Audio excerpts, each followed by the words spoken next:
The Editor-in-Chief is live in 10, 9, 8, 7, 6, 5, 4, 3, 2, 1.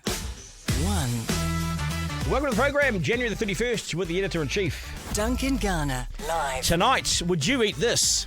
Dog food? Prison food?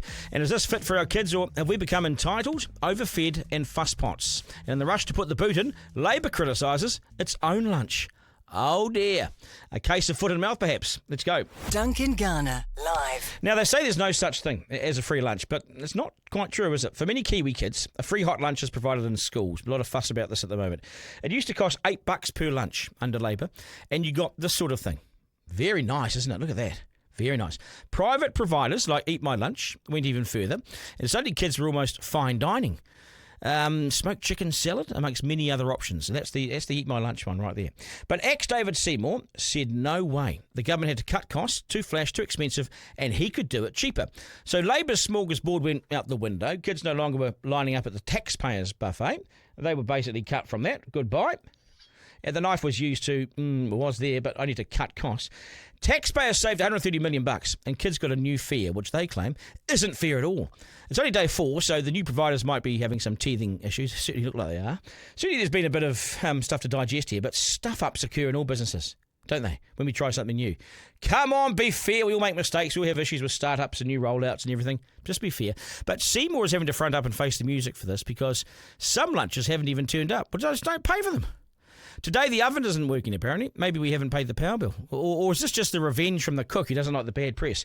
Some have turned up late. Some were deemed so inedible, and the parents were, my Johnny can't eat this. The headmaster bought the kids pizza. I guess personal responsibility went out the window years ago, right? Heavens, in our day, if you didn't make your own lunch, you ate nothing, or you pinched your mate's one.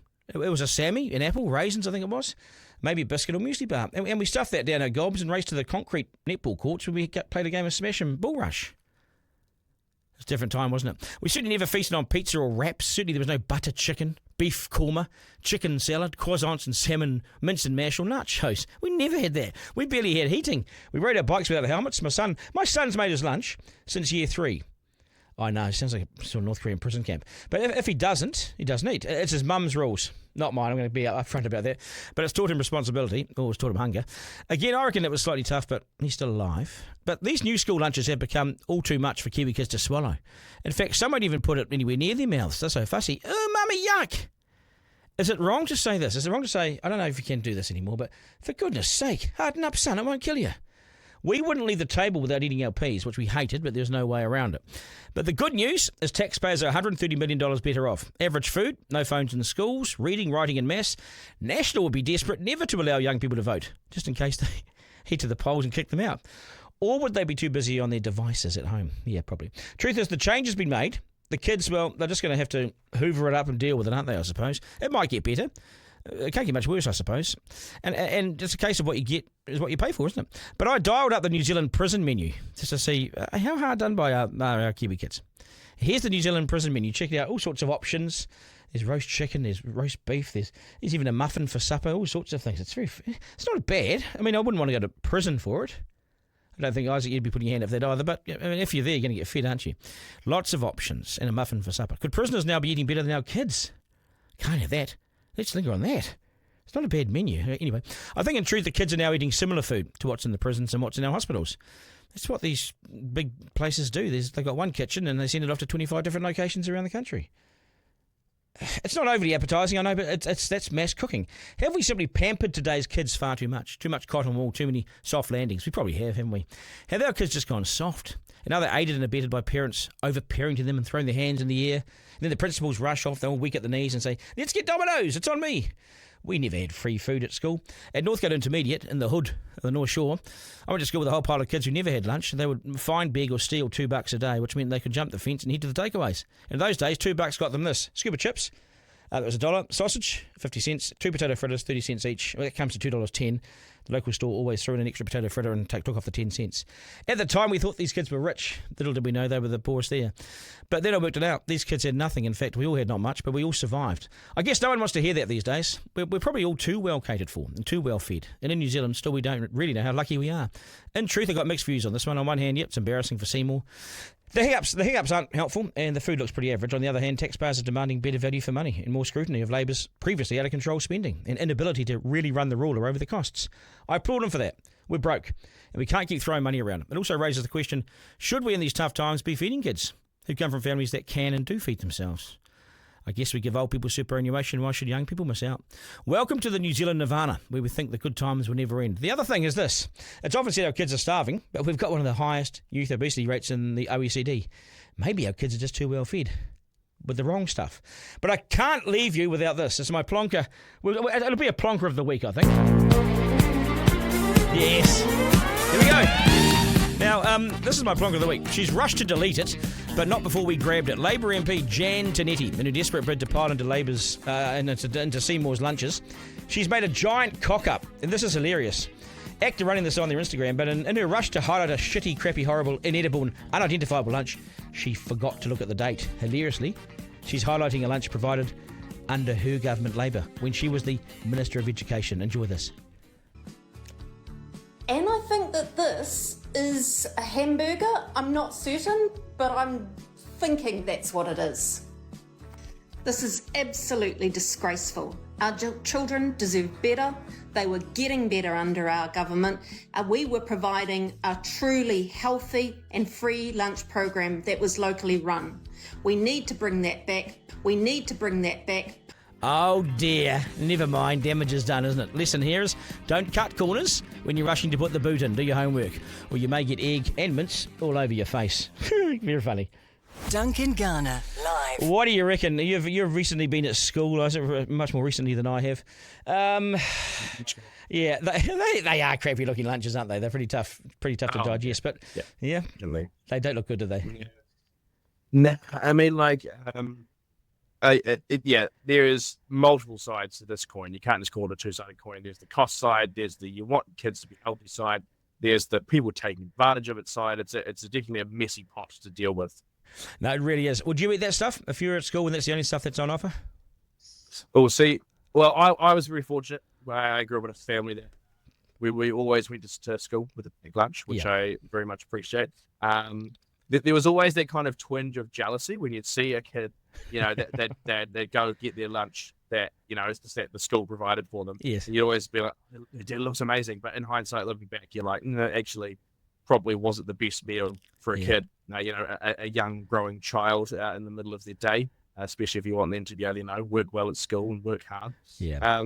So, real balancing act. I don't run the money. I don't know enough about the money to make a call on this, but I mean, I look at some of those lunches now and I go, ugh. Yeah, if you're really hungry, you'll eat them. But some of these kids have had such fancy things over the years that this really is a step down because they were getting smoked chicken salads and everything. Oh God, nowadays we didn't have brown bread. All right, brother. Duncan Garner, live. Okay, so we're joined now by Jordan Williams from the New Zealand Taxpayers Union to see what he thinks about all this. Jordan, nice to have you on. G'day. G'day, Duncan. So what do you make of this fuss around lunch in schools? David Seymour has saved $130 million, which is to be applauded in these times. There's a few teething problems, though, right? Who's in the right, who's in the wrong here? Well, look, I tweeted on this morning, and I'm probably not going to win friends, but come on, we need to get real. Let's just step back what's happened in the last few days and what the media are creating this brouhaha over. Is that they're running the parents that are too lousy to, give a lunch, pack a lunch for their kids. They send their kids to school without a lunch. The taxpayer comes along and goes, we don't want hungry kids. Hungry kids at school don't learn much. And so we will provide a taxpayer-funded lunch. And then these parents say, ooh, it's not very nice. It's not a good one. It's not yummy. It's yucky. I literally saw a parent say, I tried it and it's not nice. Get a grudge. It's your job to pack a lunch and ensure your kids are fed. The government is coming along, the taxpayer is coming along and providing a lunch, and you're complaining it's not good enough. And I get, the media are really attracted to, we've got Seymour for his cheap lunches. Gotcha, yeah. But we need to get real here. Now, on this, there's clearly some, who would have thought the government can't even organise lunch properly? the Ministry of Education's incompetent. Oh, who would have thought? Well, it's a very simple solution, and frankly, David Seymour should just make this clear. If the taxpayer is paying for lunch, and the supplier doesn't get it to the school before lunchtime, well, you don't pay. You don't pay. It's failed the contract. Yeah. If I order breakfast, we go to a cafe, and breakfast doesn't arrive. I'm not buying as I leave. Yeah. This is just, it's not a storm in a teacup, because it is disgraceful that this supplier is unable to, provide the lunches. But the solution is don't pay. But I'm sorry. The lunches aren't yummy enough. Yeah. These parents need to get real. What are we doing? We're living in some sort of socialist nirvana where money just continues to grow on trees. It continues to just flow into the economy. It doesn't. We're borrowing to keep the lights on. We know this. We know this is the case. We've got these deficits going. So every government department needs to do what David Seymour's done, which is scale back. The problem here is that, as you say, parents go, oh, it's not yummy. Well, we never had a hot lunch. I was talking to a number of guys my age today about this. And we quite frankly laugh at this. There are kids being fed that can be fed themselves by their own families. Amongst many of those cohorts, you can see it. And that was always the sort of point about the school lunches, is that slapping it on and not, for everyone, rather than targeting those kids that really need it. Because I'm sorry, these lunches are for the kids, not for the parents. That's right. And for the parents to say, I don't really like that Johnny's not getting good enough food, we'll send them with food. Yeah. He wants raspberry jelly. He wants a raspberry jelly. I mean, I was involved with Eat My Lunch. They took me along to Eat My Lunch to the kitchen, and they wanted to show me years ago what they were doing. So I went there, and and I've just shown some of it on the podcast. They had smoked chicken salads. They had all sorts of little desserts, like custard and pear desserts and all. This was a fine dining experience. And kids in Mangere, it was turning up. The kids had never seen this shit before, and they didn't want to eat that either. It was too flash. So you're damned if you do, you're damned if you don't. It used to be $8.50 odd for a lunch. Now they've brought it back to $3. It's quite a significant drop. It'll be nutritious enough, and kids just have to grin and bear it. Fill your stomach up and get on with playing sport or whatever you do at lunchtime. It's a hot feed. We never had hot feeds. We never had hot food. Come on, what have we become? Yeah, it is the look. I mean, my little girl starts school on Monday. I cannot imagine, and I appreciate that. At the moment there are a lot of families doing it tough. Don't get me wrong. Yep. But I'm sorry. Sending your kid to school with a packed lunch is part of being a parent, and I think it is just so. It is so deeply concerning that there are people out there that can't afford it, and the government coming along and saying, we're going to help out, is hard to object to. It's not that expensive actually. The sense of entitlement that the lunch isn't good enough, and to jump up and down, and how dare David Seymour? Wow. What a lack of self-awareness from these parents. Look, I tend to agree, but also look at the principals as well. By aiding and abetting that behaviour, but also the principals have gone out and said, oh, it's disgusting, I'll go and buy Domino's. So then the principal goes in and puts on pizza, and it becomes a bit of a stunt. And the principals as well need to sort of say to the kids, hey, beggars can't be choosers. If you're not bringing your own lunch, here it is. Here it is. Yeah, I mean, at least Domino's will turn up on time. Well, you can't guarantee that, can you? I think the real question is whether they actually pay for it, because the culture in Wellington is, the minister, are you going to sort this out? It's real simple. David Seymour, you make sure that they're paid to provide lunch. They didn't provide lunch. Yeah, turned up late. It's on them. And that should be. It should have been. If you've got good crowd negotiators, the contract should actually state the food arrives between 12 and say 12:20 or whatever. And if it's outside a window, the kids can't eat because they're back in the classroom. It doesn't get paid because it can't. That's how it would work in any. I mean, last time I looked, that's kind of the deal in a restaurant. Yeah, I think so. Like the meal has to arrive when you're there. Yeah. Do you think do you think that we have, and you're not allowed to say this anymore, but do you think we have become soft? I certainly have had a bit of a shot at parents, and I think parents have become aiding and abetting the softness as well. God, if my father was alive, I know what he'd think of this. I know that sounds all very old fashioned and everything, but we just got what we were given. Duncan, the zeitgeist is changed, and I think the only ones that hadn't realised it are actually the government, particularly the National Party.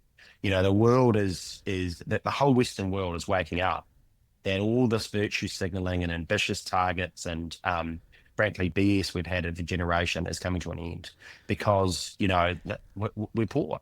Our no attitude means my generation can't afford to get into houses. We've got, look outside. New Zealand has a lot of land, but we can't build. Yeah. Our public sector is, what government agency right now, name one government agency that is pursuing excellence in its core service. No, I don't think they know what it is. I think they don't even know what tough, tight level staffing is. Come and work in the media for a bit. You've been in here, Jordan. You've seen what we operate under now these days. I mean, I do this. The best paid people in the media. The best paid people in the media are the sort of quasi, com / paid podcast people, or the funded ones, state funded media. And it's not just state funded media, it's the sort of government agencies starting their own sort of quasi media organisations. Auckland Council has its own news website. For Auckland Council, it's just, that's the only, you want money in the media, that's where it is. And it's a real problem. I mean, look at it, there are stories that I know only a few years ago we would get great coverage on, but it's not even a sort of ideological barrier. It's just really thinned out. Look at the Bank of New Zealand, which has, I note, put in a banking covenant, so mining operations in New Zealand won't bank, and they'll be kicked out of the BNZ by 2030. That's been ignored for years. What a ridiculous thing to say. Problem. Yep. The Federated Farmers have been talking about that. The Shutera, the mining peak body, have been talking about that. What's particularly disgraceful about that is the banks are colluding on it. There is a zero alliance or something, and they're all together on it, and that is collusion. The Commerce Commission should be absolutely nailing that, because it's not one bank. It's that they're all agreeing that we don't like you. Yeah, but it's ridiculous. It's ethical banking, and it's completely misjudged, because BNZ's owned by NAB. NAB being an Australian bank. Do they ban Australian mining operations from banking in their banks over there? I doubt it. I doubt it. No, they are. But there's more options in Australia, and what will happen is that if this continues, Chinese banks will come in and sweep it up. Yeah. My working theory on this, Duncan, has been, in the 90s, the power in the C-suites pivoted to HR. Yeah.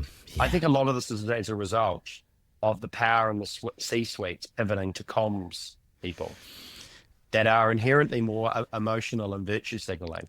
A good recession should mean it goes back to the accountants or the people that actually want to make money. I think it's starting to. There's a couple of speed humps to get it back into that, but you've started to see Shane Jones's voice, Winston's voice, Trump. Yeah. You can see it. I think that they get I talked about the zeitgeist before. I think they get it. Yep. I think that we've got our Government Waste Awards in a few weeks' time, called which we turn to Jonesies. It's after a hotel remote mishap from Shane Jones. Now, I would not have ever guessed when we named those awards that potentially our biggest ally would be Shane Jones in this government. He seems to really get the issues that New Zealand is confronting. He seems to be pretty connected now, and he is. Look, I know the guy well, and where he's from in Northland, and who he hangs out with, and he's a pretty grounded guy. For someone who can come across quite aloof and educated, he's still very grounded. He knows where home is, I was going to say one more thing. I was on the BNZ accounts the other day. I'm with the BNZ, and I walked up in the corner. It said Te Reo Māori, and I just pressed one button, and all my banking turned into Te Reo, and then I suddenly didn't know how to get back. Back in, and then I could go to a halfway Te Reo house, which was like a lesson. So the BNZ would say, this is with the Māori word, this is the English word. I mean, these good on them, but the banks have taken it upon themselves to be the educators. Is that their job, But we'll be paying for this because it comes through. It's a service. I don't really have a problem with that. I mean, as you know, I'm very suspicious of resist co-governance on the sort of democratically accountable thread of our mission. But the sort of cultural, it might be just that it's my generation, but a lot of our sort of boomer supporters really get annoyed with te reo. Yeah, I don't know why. It's irritating. I do when it is clearly used to exclude outsiders. Local government in particular are gorging themselves on te reo names for organisations, which it's a little bit like Latin. Yeah. It identifies who are us and who are the managerial class and who are the sort of proletariat that, that don't necessarily get the te reo terms. There's one, it used to be called SOGDM, Society of Local Government Managers, and it now has a Māori name for which I can't remember nor pronounce. And I think it means, or it's gifted to them, and it means like eternal flame, as if like the union for the council bosses is the fountain of wisdom. But I mean, as you know, Duncan, I'm a little bit involved in local government and public affairs, and the fact that I struggle to find them now online, actually says this is about excluding people. I mean, SOGDM, Society of Local Government Managers, it wasn't a very attractive name. No. But at least you know what it did. Yeah, but there's a heap of agencies like that now. There's a heap of agencies like that now. I tend to think that with the I don't care about the te reo stuff either. My kids speak the language, and so if I was to take a hugely strong position on this, I'd be moved out of home. But I do know, to get under the skin of a baby boomer, all you got to do is put some te reo Māori in front of them. They get so upset. And really, it's one of the languages of this country. Why get upset about it? I used to get so many phone calls on Talkback. Māori's all over the news, and I'd say it's not all over the news. Seriously, it's about 1%. It's not even 1%, mate. Just don't even worry. Don't have a heart attack. But then look, on the other hand, there has been governments that have forced it. I mean, it should be community led. Forcing te reo names on or changes of spelling for the sake of it. I can understand why there's irritation. That the one because I find it a bit funny and just ridiculous, is our passport.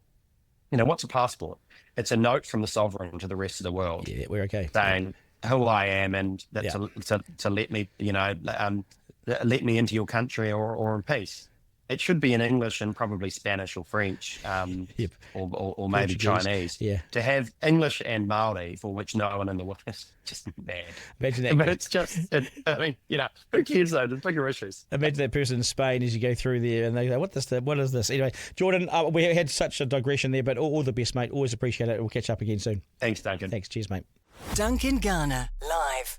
Okay, folks, thanks for your feedback and support. Get in touch through our social media at Duncan Garner Podcast on TikTok and Instagram, or flick me an email at duncan@rover.nz. To my team, Isaac, thank you, sir. First week out of the way. It's you, Christchurch, me, Auckland. Pretty smooth. I think it's gone pretty well. Yeah. Exciting. Do you miss seeing stuff. me, though? Do you miss the in-person contact? Oh, 100%. I'm missing 100%. I'm missing that. But exciting news. We're going to have a wee podcast revamp the next couple of days. You'll start seeing some news, hearing some new music, seeing some new imagery. Yep. It's going to be very exciting. But no promises as to when they're starting. We're investing capital in the podcast. We're investing in the podcast. Yep. 100%. We've invested it. Right. Thanks, guys. We'll do this again on Monday. Remember, life Monday? Yeah, we'll get back on Monday, aren't we? Remember, at the moment we are. Remember, life isn't a dress rehearsal. There's no curtain raiser. This is it. We live in one of the best places on earth, despite the school lunches. So get out and enjoy it. Have a great rest of the evening. Take care, New Zealand. That was Duncan Garner, Editor-in-Chief Live. Missed something on the live stream? Text Duncan to 3598 to listen back on the podcast. Want to get in touch? Got something to say? Email Duncan@rover.nz. Call 0800 863 293.